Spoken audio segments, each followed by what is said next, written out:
Oh my goodness. Merry Christmas Eve to everybody. What a win for the Miami Dolphins in dramatic fashion. It is a walk-off winner, the fifth. That's right, 5 Jason Sanders field goals propels the Miami Dolphins to victory, 22-20 over the Cowboys.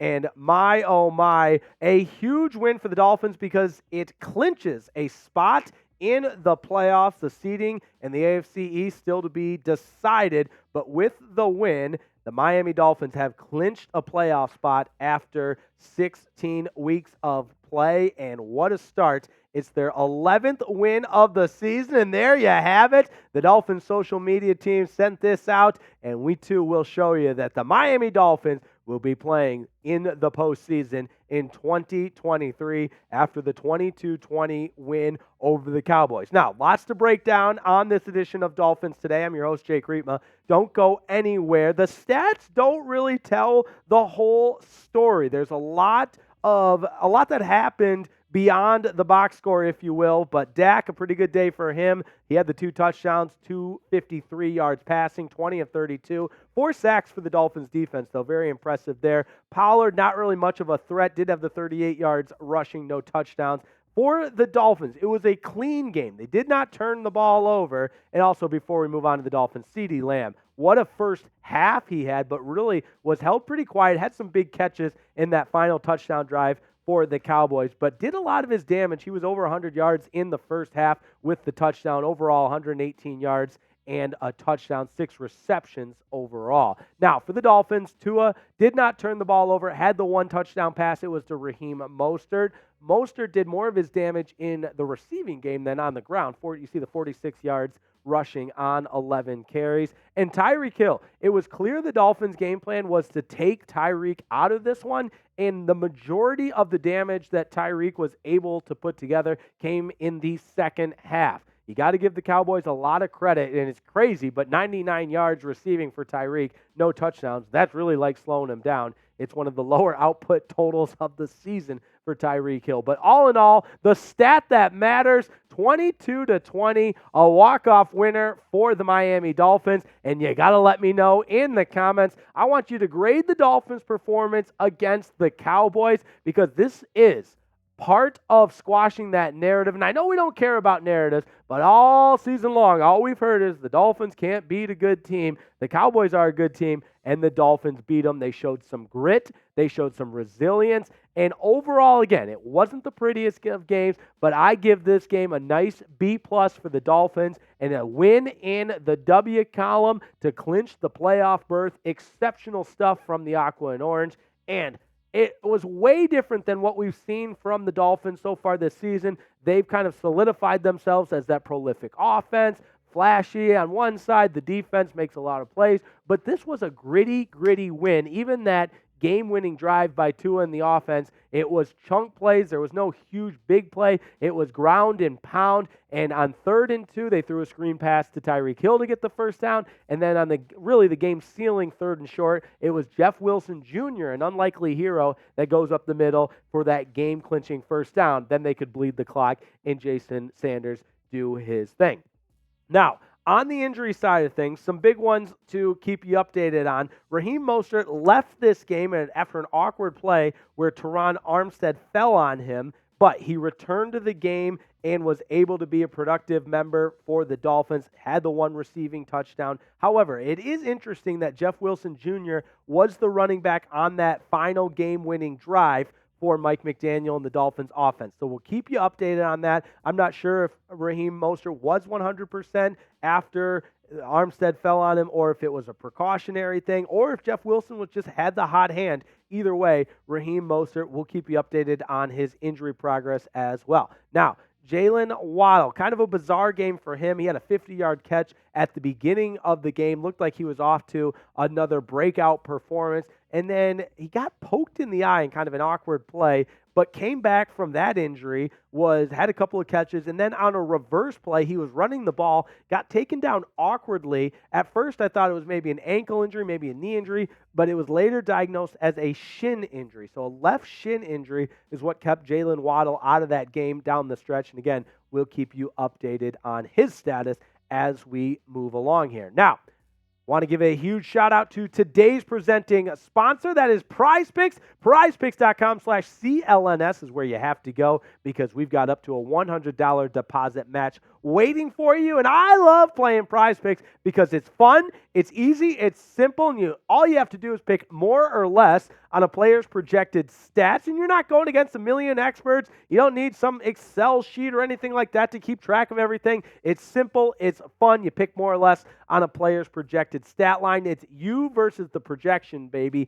And we were close on this one. We got 2 out of 3 picking more or less. That means we should have gone with the flex play because the flex play on PrizePicks means you only have to get 2 out of 3 correct. The power play, which I went with, you got to get all 3 correct. Of course, the power play pays out better than the flex play. But the point being is tons of different ways to get in on the action, and you got to go to prizepicks.com/CLNS. And oh yeah, by the way, it's the final 2 days of Pickmas, the 12 days of Pickmas, new promotions leading up to Christmas. You got a few more days with that. Sign into your app to see the new promotions each and every day. It's prizepicks.com/CLNS. Now, when you have a win like this, you got to get the instant reaction, right? That's what it's all about. And when your field goal kicker knocks in 5 field goals, 3 of them being from 50 plus, he's going to get the number 1 spot on the instant reaction. Shout out to Jason Sanders, and hand up. I doubted him. I doubted him at the beginning of the year. He had the missed extra point against the Chargers. The following week, he missed 2 field goals against the Patriots. But lo and behold, my oh my, you got to give it up to Jason Sanders because since then, he has been exceptional. And again, I mentioned the 3 kicks from 50-plus yards. They all had more room. They were going to be good from 60. He ate his Wheaties. He was 5 for 5 on extra points, and fitting that this game ended with a walk-off field goal by Jason Sanders. Shout out to Jason Sanders to help earn the victory for the Dolphins in a total team effort with special teams leading the way. Also worth noting, Jake Bailey was really good as a punter. He had 1 punt that pinned the Cowboys inside the 2-yard line. I believe it was Elijah Campbell that downed that play. Point being, the special teams were good at every level, and that's a testament to the total team victory that was put forth at Hard Rock Stadium. Secondly, the defense made key plays. Look, you're going against the NFL's second-ranked scoring offense, the only offense that's in the same conversation as the Dolphins, in my opinion. But Dak has been really good this season. CeeDee Lamb, Tony Pollard, they have the weapons. And time again, this defense showed resiliency. A couple of different times they bent but did not break. Most notably at the beginning of the game when the Cowboys went right down the field, got it to 1st and goal, and a very strange play. It was an option play. Dak Prescott pitched it to Tony Pollard. He took the pitch and could have just, in my opinion, beeline to the pylon and would have scored. But he tried to cut it back, and a couple of Dolphins players were right there for the tackle. I believe it was Deshaun Elliott as well as Brandon Jones. I could be wrong, but let's say whoever it was, they made the tackle. Zach Zeeler was in on the tackle as well, and then they made the Cowboys snap it again. The next snap from the inch-yard line, the Cowboys fumble, Dolphins recover. That's points off the board. That said, Pollard had 38 yards on 12 carries. Dak was 20 of 32 for 253 yards. CeeDee Lamb did his damage in the first half. He had 90-plus yards receiving in the first half with the 1 touchdown. And in the second half, Vic Fangio and this defensive staff made the adjustments to slow him down, and that was impressive to see. So, yes, really good game with the 118 yards and a touchdown. But, again, majority of that damage done in the first half. The 1 turnover, costly. What did we say? Turnovers were going to win this game. The Dolphins don't turn the ball over. The Cowboys do. That is one of the biggest differences in this game. Now, I want you to be honest with me. This is a huge win, a statement win for the Dolphins, and it puts them in the driver's seat. But as is life in the National Football League, you turn the page quickly and waiting for the Dolphins are the Baltimore Ravens, which will have a lot of AFC seeding on the line, followed by a Week 18 showdown against the Buffalo Bills, where the AFC East could be on the line. So I want you to be honest with me. Do you believe the Dolphins will win the AFC East? Real simple. Type Y for yes or N for no. I say yes. Lastly, this offense delivered in crunch time. Or I shouldn't say lastly, my third point. This offense delivered in crunch time. Again, it wasn't always pretty. You don't want to settle for 5 field goals. They also went for it on 4th and goal from the 5-yard line. It was incomplete. They need better short yardage execution, but you know when they found better short yardage execution? On that final drive. A 3rd and 2 converted with a screen pass to Tyreek Hill, and a 3rd and short converted with a run up the middle by Jeff Wilson Jr. So Jeff Wilson Jr., kind of an unlikely hero, but Tua and the offense found a way to get it done, and you see that 0 next to interceptions, 0 turnovers for Tua, 293 yards passing with the touchdown for Raheem. Mostert, again, did a lot of damage as a receiver with the receiving touchdown, also had 11 carries for 46 yards. And hard to classify this as being slowed down, but Tyreek Hill, 9 receptions for 99 yards.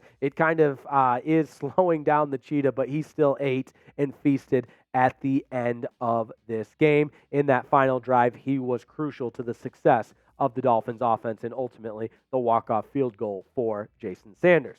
Now, I want to remind you to subscribe to the channel because we've reached another milestone, baby. 53,000 subscribers and counting. It's the largest Miami Dolphins YouTube community, and we are fired up to welcome all Dolphins fans for the final 2 weeks of the season and into the playoffs because, yes, the Miami Dolphins have clinched a playoff spot with the win over the Cowboys 22-20. And last but certainly not least, I think today's win will go a long ways in squashing that stupid national narrative around this team. As Mike McDaniel said to his guys regarding when they talk to the media, they can respectfully F off, with all due respect, of course. But it still is something to be noted when everybody talks about this Dolphins team as the team that can't win against good teams. But this, make no mistake about it, is a statement win to the rest of the NFL. And I think it goes even further to show that this team doesn't always have to win flashy. They don't always have to win by scoring 70 points. They can win the gritty game, and that's what we saw here this afternoon. We saw today against the Dallas Cowboys, 22-20, the final in this one. And what a win for the Dolphins, now at 11-4. In the driver's seat in the AFC East, controlling their own destiny. A huge game waiting in Week 17 against the Ravens, and an even bigger game waiting in Week 18 against the Buffalo Bills. We'll keep you updated on everything that happens as we move forward. That's why you subscribe. But right now, the big takeaway today is the Dolphins will be playing postseason football in 2023. But let's have a little fun. You got to let me know your confidence level in the Dolphins getting that number 1 seed. With the win today, it is definitely in the reach of the Miami Dolphins. They just got to go out and take care of business the next 2 weeks. Scale it for me, 1 to 10, your confidence level in the Miami Dolphins getting the number 1 seed.